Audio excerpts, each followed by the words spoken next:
sangat tertarik dengan tadi masalah koordinasi akal dengan hati.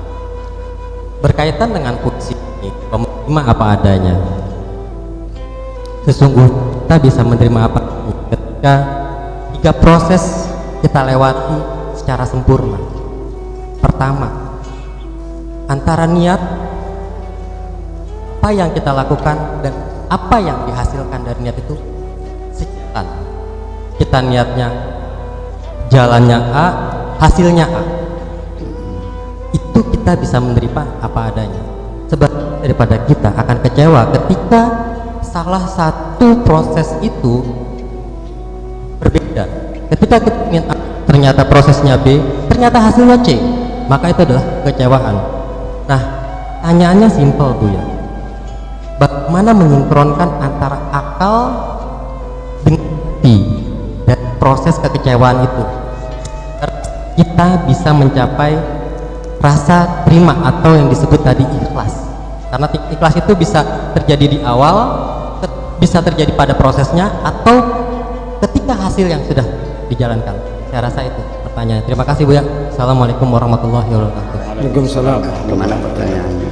Ya, jadi kita bisa menerima apa adanya ketika sejak niat, kemudian proses dan hasil itu sesuai yang diharapkan Bu ya. Tetapi kadangkala kita tidak terima dengan apa yang sudah kita niati baik, tapi justru hasilnya tidak puas gitu, tidak sempurna apa yang diharapkan. Lah, oleh karena itu bagaimana dalam kondisi kita tidak puas ini menyinkronkan antara akal dan hati agar kita bisa menerima dengan apa yang sudah terjadi itu Bu ya. Begini, tidak adanya sinkronisasi itu kita lihat sehari-hari. Banyak orang yang otaknya gede, hatinya kecil. Ada yang hatinya gede, otaknya kecil. Man Kadim tuh otaknya kecil tapi hatinya besar. Dia jujur kok, ya kan? Di tengah sedang ngangsu ngisi bak, dikasih makan sama kakek saya. Dia makan, setelah makan dia lihat bak lagi, diukur masih belum penuh, jadi diterusin ngisi baknya. Apa bilangnya? Supaya yang ku makan itu halal. Itu kan kerja hati, bukan logika. Ya kan? Tapi ada lagi orang yang hatinya kecil, otaknya besar, Qurannya apal, baca kitab kuningnya pinter, tapi korupsi juga, hatinya kecil. Jadi dua hal yang tidak bisa sinkron, bisa tidak sinkron, karena juga kadarnya berbeda-beda. Ada orang mikirnya cerdas. Nah, kalau orang cerdas itu cerdas akalnya, itu disebutnya dengan intelligent question, IQ. Tapi kalau kecerdasan hati itu spiritual question, namanya juga berbeda. Nah, ketika rasa dengan bermasyarakat itu namanya emotional question, kan berbeda-beda semuanya itu. Jadi bagaimana kita supaya cerdas semuanya? Ya sudah barang tentu, artinya bahwa S1, S2, S3 itu seperti itulah kira-kira. Yang tertinggi itu adalah kalau sudah mencapai spiritual question, nggak ada urusan. Dia sudah hebat kok. Orang yang kalau punya spiritual question tinggi, melihat wajahnya saja menyenangkan kok.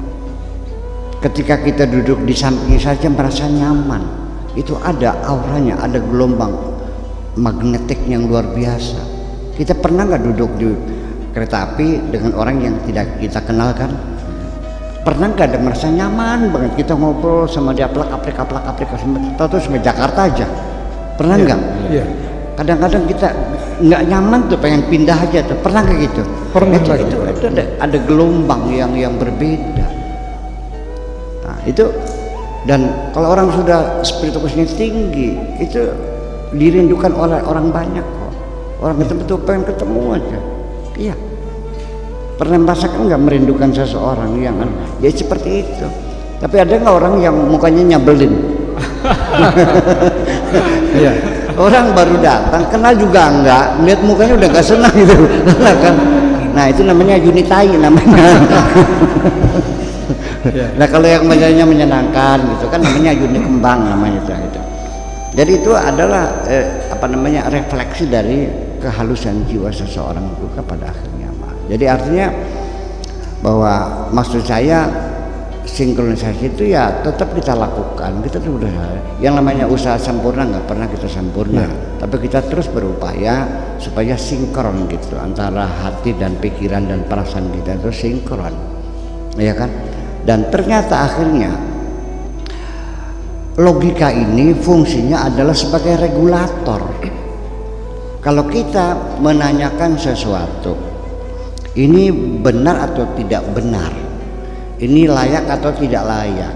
Kalau kita ini bertanyanya kepada akal, maka akal itu sebagai regulator, dia akan berfungsi, akan memberikan bantuan advokasi, akan dicarikan dalil-dalil yang bisa mengelakkan Anda tidak disalahkan orang. Itu logika kerjanya. Tapi hati tidak mungkin akan mengingkari kesalahan apapun. Dia akan mengatakan, ya aku